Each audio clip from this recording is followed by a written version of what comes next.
Hello everyone at welcome po sa aking channel. This is Coach Jared. Today is March 23, 2021 at kung first time niyo po sa aking channel, please click subscribe. Meron po tayong subscribe button sa baba. At kung hindi niyo pa po nagagawa, pa-click na rin po yung like at share buttons po. No? At huwag niyo rin po kakalimutan, i-follow po ako sa aking social media accounts. Nadyan po siya. Facebook, Twitter, Instagram, Laika and Big Kiss. Hanapin niyo lang po ako sa pamamagitan ng @CoachJared. I-type niyo lang sa search bar. Ayan. Punta po tayo sa ating topic today. Ito po, punta po tayo sa ating topic today. Mga kaibigan, kahapon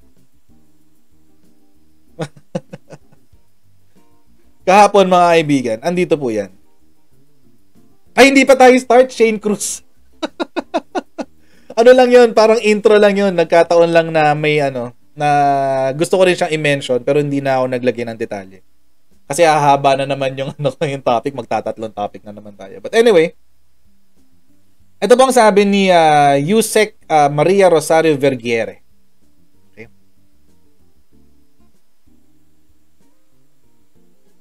Sabi po niya, DOH po ay patuloy pa rin nagtatrabaho and we have done so much for this pandemic.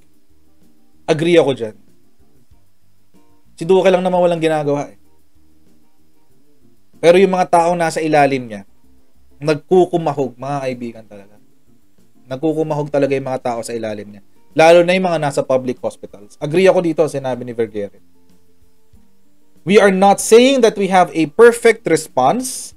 Lahat naman po ng bansa sa mundo are trying to prevent this resurgence. We have sounded the alarm at many times in the past. Ngayon, tumataas na ulit yung mga kaso. Humihingi kami ng pakiusap at tulong sa lahat ng sektor na magtulong-tulong tayo na mapababa natin ulit ito. Okay? Mga kaibigan, unreasonable po ba ang request nito ni Yusek Maria Rosario Vergiere? Unreasonable meaning napakahirap po bang gawin ito? Hindi po mahirap gawin yan. Magtulungan tayo. Agree po ako dyan. Paano po tayo makakatulong? Unang-una po, sumunod po tayo sa health protocols. Papakita ko po sa inyo yung health protocols. Ito po siya. Ito lang namang Holy Week, mga kaibigan. March 22 to April 4, hanggang linggo ng pagkabuhay lang naman. Tama ba? Hanggang linggo ng pagkabuhay lang.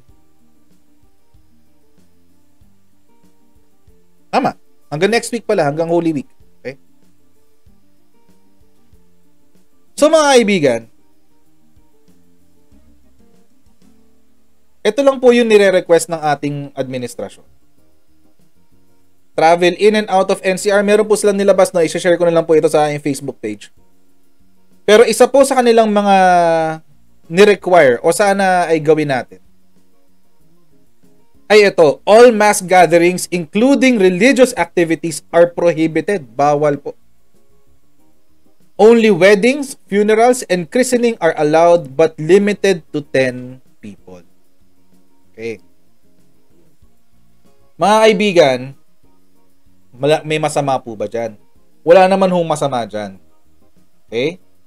Hindi naman po siguro ikamamatay nating lahat kung hindi po tayo makapagsimba sa aktual na simbahan. Kami nga po, kami nagsa-service online. Si CCF po kasi, every Sunday, meron silang, what do you call this? Live. Parang ganito. Meron silang live feed ng mga services. Hindi naman ho ikamamatayan ng bawat isa. I'm sure, for the past year, ang mga Catholic churches ay may ganito na ring sistema. Kasi mga kaibigan, ang aking pong lola, dahil hindi na makalabas, sa ganung sistema din po siya nakakapag-misa sa TV or sa YouTube. So mga kaibigan, hindi naman po ito pinagbabawal ang misa. Hindi rin po pinagbabawal ang hindi pinagbawal ang kasal. Lalo na ang libing at pagbinyag. Hindi naman po pinagbawal. Ililimita lang po sa 10 katao. Wala naman ho masama dyan. Pero mga kaibigan, eto po. Sir Shemni, welcome po sa ating channel.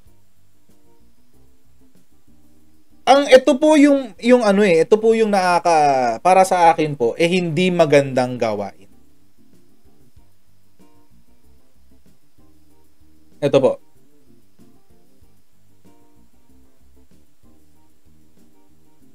Archdiocese of Manila to defy government ban on Holy Week gatherings. Bakit naman? Bakit naman? Bakit kayo susuway dito sa pakiusap? Hindi na nga to hindi nga po ito batas pakiusap na nga lang po ito. Ang enforced lang naman dito yung travel in and out kasi meron tayong mga checkpoint. Bakit naman kailangan yung sumuway? Ito po ay balita ni Rappler. Siyempre, kung pupunta po tayo sa biased news, ang pupuntahan po talaga natin ay si Rappler. Okay? So,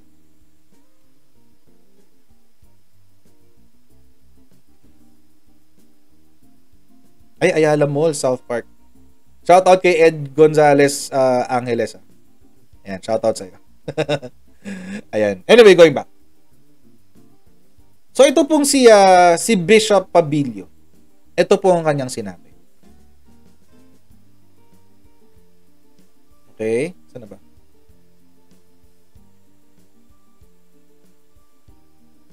Itong sinabi niya. So dyan mali na sila, hindi dapat tayo sumunod sa ganyang pamamalakad na walang konsultasyon. And it somehow breaks the separation of church and state. Mga kaibigan. Alam niyo mga nakakalungkot dito mga kaibigan, etong si Bishop Pabilio, Bishop ng Archdiocese ng Manila. Ibig sabihin po mga kaibigan, isa po siya sa mga nakakataas doon, if not the highest position. Doon sa kanilang lugar, sa Archdiocese nila, sa Maynila. Bakit mo sasabihin? Bakit mo sasabihin ganun? Bakit mo sasabihin na hindi dapat tayo sumunod sa ganyang pamamalakad nang walang konsultasyon, Bishop Pabilio? Kailangan pa ba ng konsultasyon ng Roman Catholic Church para sabihin na unahin natin ang kalusugan ng ating mga parishioners?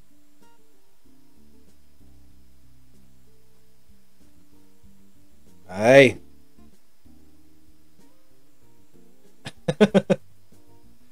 Bakit ganun? Bakit ganun, Pabilio? Okay? Mamaya natin pupunta yung sinabi niya. Mga kaibigan, para sa akin po yung kanyang yung bagsak po ng kanyang mga sinabi ay turo ng mga liberation theologians, okay? O liberation theology. Na ito pong liberation theology ay ito po ay pinapaniwalaan ng maraming mga human rights advocates. Okay? Mga human rights advocates po. Na tipong ang Estado ang nagpapahirap sa bansa at responsibilidad ng ating simbahan na palayain ang bawat tao sa pagkakahawak ng Estado. In not so many words. Parang ganun po yun. Liberation theology. So, basahin natin yung kanyang sinabi. Pastoral instruction. Ito po ang instruction daw ni Bishop Pabilio. The Roman Catholic Archbishop of Manila sa Intramuros.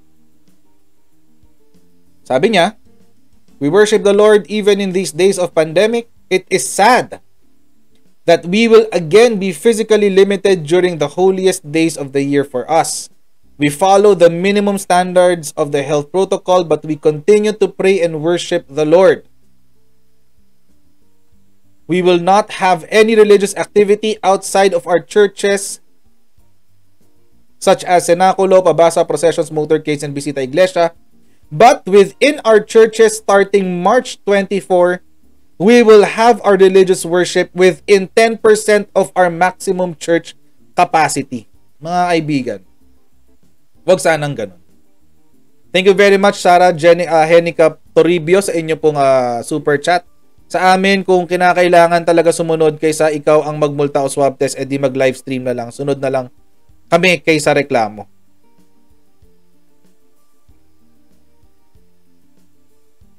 So, basically yun po ang kanyang sinabi.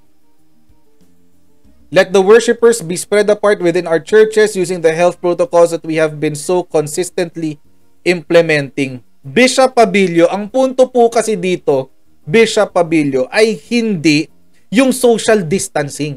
Ang punto po dito, Bishop Pabilio, ito po, no mass gatherings.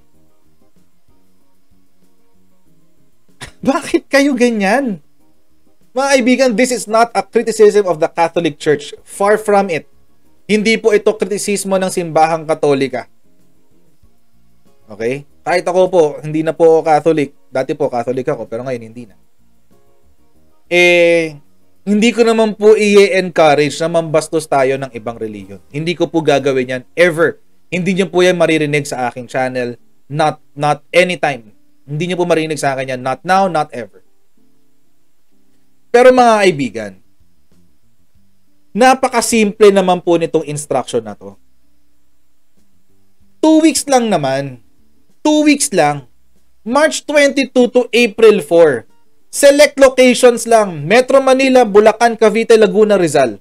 Yun lang naman. Bakit po? Kasi dito sa Metro Manila may pinakamaraming kaso ng COVID-19. Number 1. Number 2. Ang pinakamalapit na rehiyon sa Maynila ay Bulacan, Cavite, Laguna at Rizal. Yun lang naman. Yung iba pong mga simbahan na hindi kabilang dito sa Metro Manila, Bulacan, Cavite, Laguna at Rizal, feel free to have your religious activities. Wala akong problema. Pero yun nandito sa 5 lugar na po na ito. Parang awa nyo na po. 8,000 na po tayo ang cases kahapon, Bishop Pabilio. Ngayon bumaba na, nag 5,000. Next week, gusto niyo pa bang dagdagan?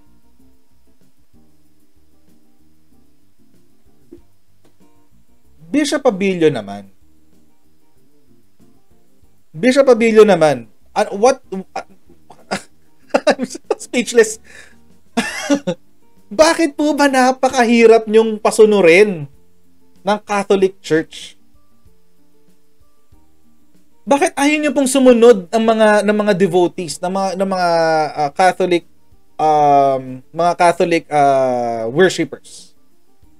Bakit ayaw niyo silang sumunod sa ating batas? Maraming pong salamat no sa ating mga 1,016 na viewers. Napakahirap po ba nito? 2 linggo lang naman ho, nagkataon lang tinamaan yung Holy Week. Mga kaibigan, no, alam ko po na ang Holy Week may sinusundan po yung schedule sa ating what do you call this, sa ating taon. Naka-block off na yan. Parang parang first week talaga yan ng April eh. First or last week ng March or first week ng April. Laging ganun po yan. May binibilang po kasi na linggo. Pero, Father naman, Bishop Pabilio, alam ko po, it is, hindi yun nakasanayan, pero hindi po ba natin pwedeng i-move? I-move po muna natin itong Holy Week ng 1 linggo siguro. Hindi naman po siguro pupunta sa impyerno ang mga Katoliko kapag iminub lang po ng 1 linggo ang Holy Week. Again, not a criticism of the Catholic Church. Hindi ko po kinikriticize ang Catholic Church. Ang pamilya ko po ay Catholic. So, hindi po ito kritisismo ng Catholic Church. Pero yung logic lang po, Bishop Pabilio, yung logic lang po natin. Mukhang hindi po kasi natin, mukhang nauunahan po tayo ng politika. Bakit? Dahil lang po hindi kayo kinonsulta. So, nagtatantrums lang po ba kayo? Bishop Pabilio? Ano to, tantrums? 5 years old? 5 years old tayo? Bishop Pabilio, FYI, at mga kaibigan na rin, sa mga nandito po ngayon, FYI, bakit po naghigpit tayo ng 2 linggo? Papakita ko po sa inyo. Ang bagong strain po ng COVID-19, okay, ay mas madaling kumalat kumpara dun sa nauna.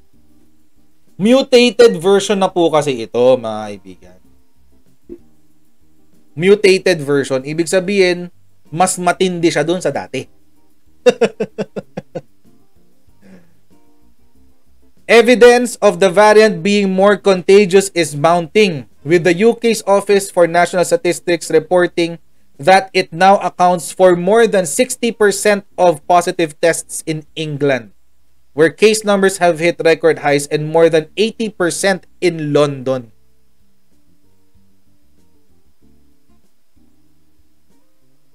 Ganyan po. Ito po ay balita ng ABC News to, if I'm not mistaken. Tama ba? Tama, ABC News. Sa US po ito.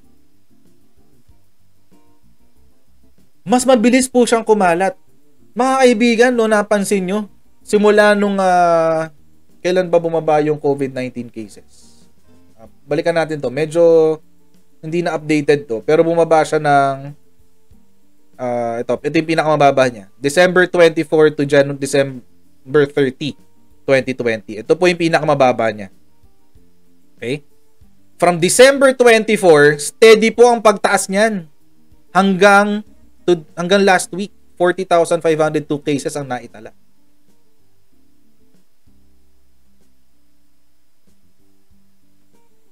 Mas mabilis po siyang kumalat, Bishop Pabilio.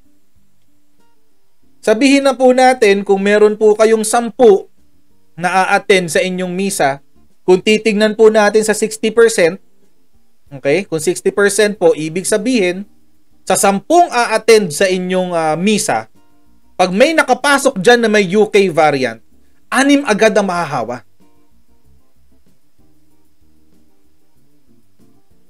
Imagine ganun karami.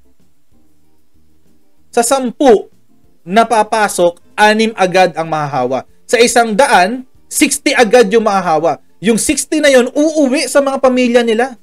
Uuwi sa mga probinsya. Eh kung hindi pa nag-iingat, kung hindi sumusunod sa health protocols, o di lalong patay. Thank you very much, Sir Cesar Laboriante. No? Thanks for the super chat. Shoutout po sa inyo.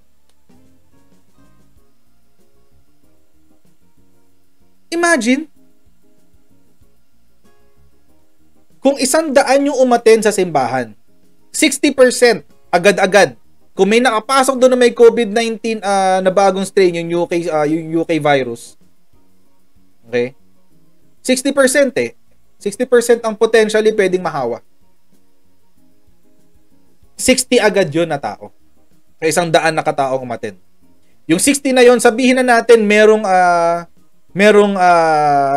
may asawa, may 2 anak. Eh di nahawa na rin agad yun. Kasi bakit? Kasi sa bahay, wala ka namang face shield, face mask sa bahay. Ililigo mo lang yan. Kasi isipin mo, wala na. O di 4 agad yung nahawa na yun. Si Mrs. pupunta ng trabaho. Yung 2 anak, makikipaglaro sa kapitbahay. O di kakalat agad yun. Ganun po yung logic niyan, Bishop Pabilio. Hindi po ito pagkitil sa freedom of sa separation ng church and state. Hindi po. Hindi po kayo pinipigilang mag-worship. Pinipigilan lang kayo muna, for now, magkaroon ng physical worship.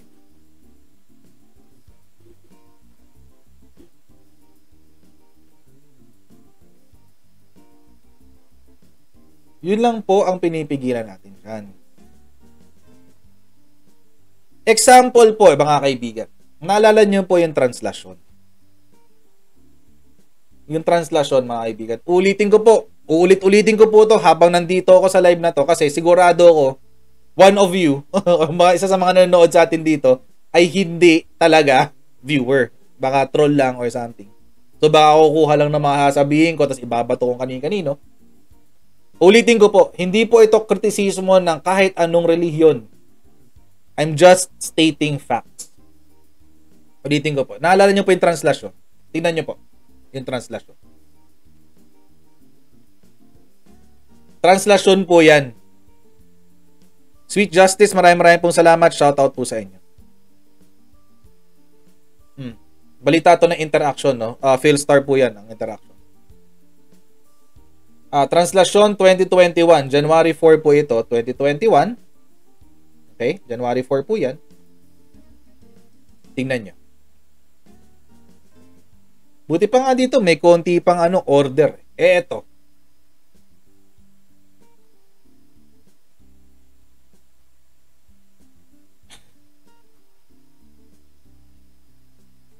Translasyon po ito, mga kaibigan.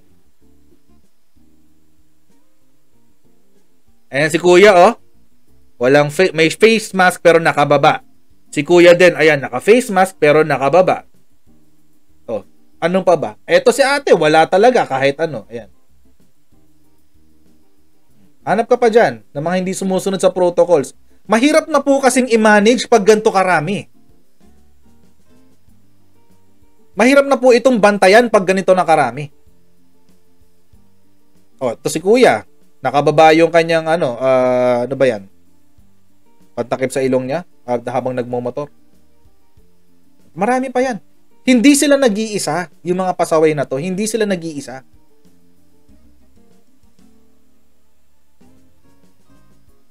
Tapos sasabihin nyo, hindi pasaway ang mga Pilipino. Naku, mamaya babalikan ko yung hindi pasaway na yan. Nanggigigil ako dyan eh. Nanggigigil ako dyan pag sinasabing hindi pasaway ang mga Pilipino eh. Translasyon po ito. Importante po bang event ito sa mga ating Roman Catholic viewers at Roman Catholic na devotees? Opo, importante po. Na-manage po ba? Hindi rin po, di ba? Kasi napakarami po kasing tao.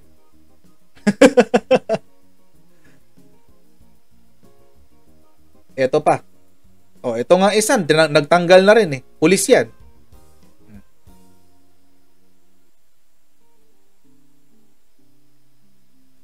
Oh, nagtanggal na ng face shield. Tsaka sino kaya tong pulis na to? Ito, tingnan natin isang to. Okay.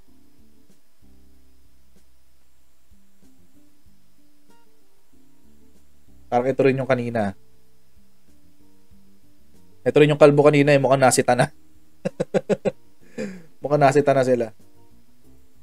But anyway, yun po ang punto niyan. Ang dami-dami pong nagpunta niyan sa Quiapo Church para sa translasyon. Hindi po natin mamamanage yan. Again, ulitin ko po, hindi po ito kritisismo ng Catholic Church. Kritisismo lang po ito kay Bishop Abilio. Bakit nyo po uutusan ang inyong mga parishioners na suwayin ang batas?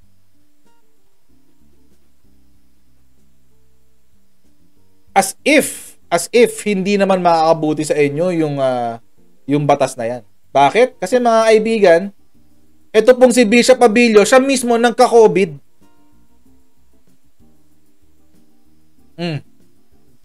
UCA News po, Union of Catholic Asian News. Siya po mismo nagka-COVID noong July 2020.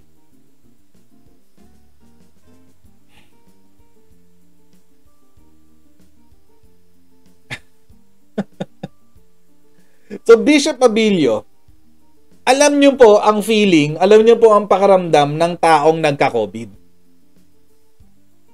Alam niyo po yan. Kasi kayo mismo nagkaroon. Tapos pipigilan nyo yung mga tao na sumunod sa health protocols. Ang simple-simple, Bishop Abilio ng health protocol. Napakasimple ng health protocol. All mass gathering including religious activities are prohibited. How long? 2 linggo lang, mga kaibigan. 2 linggo lang. Alam ko po may magsasabi sa akin, Coach Jared, kasi next week, yung Holy Week na yan, napaka-importante niyan. Wala hong problema.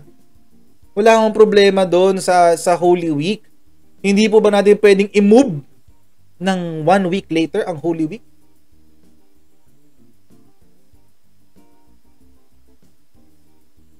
Hindi ho ba pwede yan, Bishop Abilio? Kaya nga nagsalita na nga ang palasyo tungkol dyan kanina eh.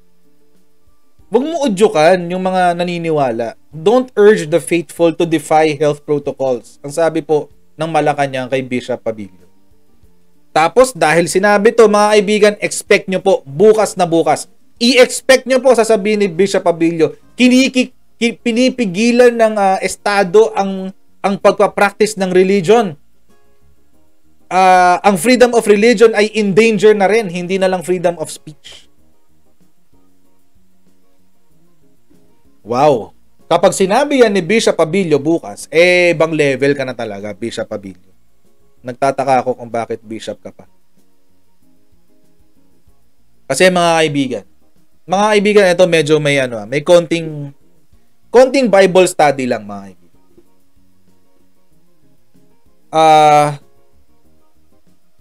Kwento ko lang po sa inyo bago ko pumpisahan. Mga kaibigan, baka kasi may magtanong dito.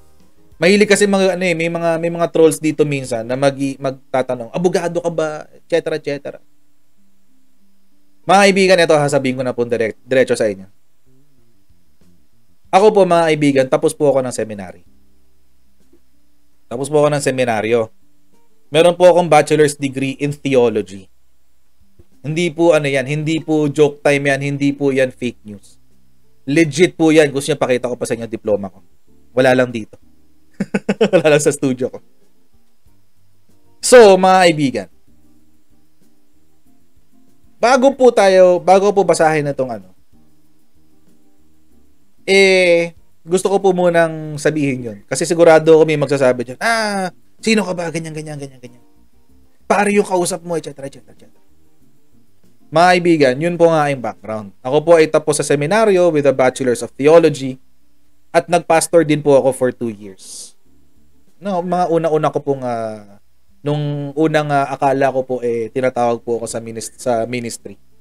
Na na-realize ko po na hindi pala. Tao lang, nagkakamali. Pero, ayun na nga. Nag-practice po ako ng pastoral ministry for mga 2 years. So mga kaibigan, konting Bible study lang po. Okay. Ito po, babasahin po natin. Romans 13. Kanina pa sinasabi to ni Ryuji Izumi, pero kanina pa to nito sa akin. Nakahanda. Ano pong sabi sa Romans 13? Napakasimple lang naman po, mga kaibigan. Romans 13, let everyone be subject to governing authorities. Isa pa lang. For there is no authority except that which God has established. The authorities that exist have been established by God. So kahit tanggapin niyo man po, Bishop Abilio o hindi. Okay? Binoto po ng taong bayan si Pangulong Duterte.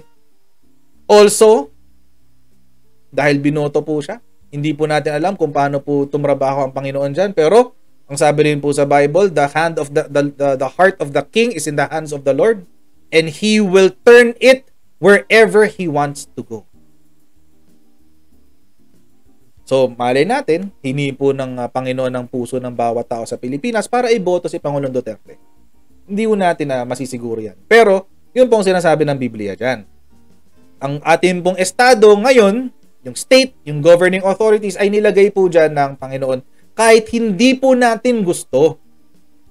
Consequently, mga kaibigan, whoever rebels against the authority is rebelling against what God has instituted, and those who do so will bring judgment on themselves. Doon ko na lang po tatapusin, mga kaibigan. Bilang isang pare, Bishop Abilio, alam nyo na to. Alam nyo na to. Pinag-aaralan nyo po ang Biblia, baliktaran taon-taon. Whoever rebels against the authority is rebelling against what God has instituted, and those who do so will bring judgment on themselves. Bakit? For rulers hold no terror for those who do right. Ang atin dong gobyerno ay hindi ron natin kailangan matakot sa gobyerno kung tayo ay gumagawa ng tama. Pero sa mga taong gumagawa ng mali, gusto mo bang mapalaya sa takot ng taong nasa ibabaw mo? Then gawin mo yung tama and you will be commended. Napakasimple, Bishop Abilio. Napakasimple. Napakasimple po, Bishop Abilio, ng tinuturo ng Biblia na dapat kayo po ang nagsasabi. Hindi na po kailangan ako ang magsalita niyan. Kasi I'm a lay person. Lay person po ako. Ako po ay hindi ministro ng simbahan.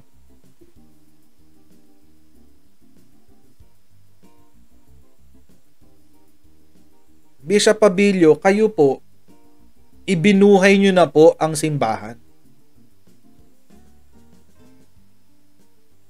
Buong buhay nyo na po, ibinigay nyo na po sa simbahan.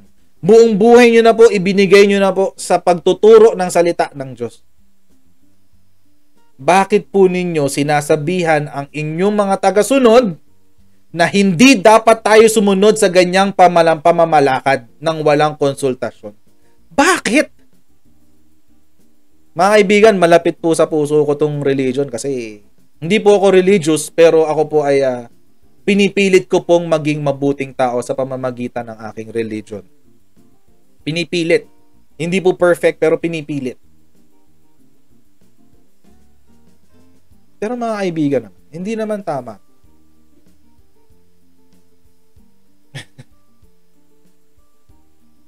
Hindi tama to, Bishop Abilio. Hindi tama.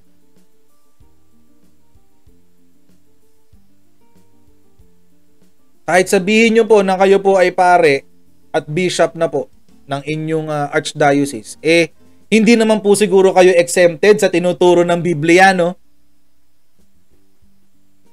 Lahat naman tayo, lahat na tayong believers sa Christianity, sa Christendom, ay sumasailalim, no? Inaalaw po natin ang ating buhay na sumailalim sa sinasabi ng Biblia. Napakalinaw po ng sinasabi ng Biblia.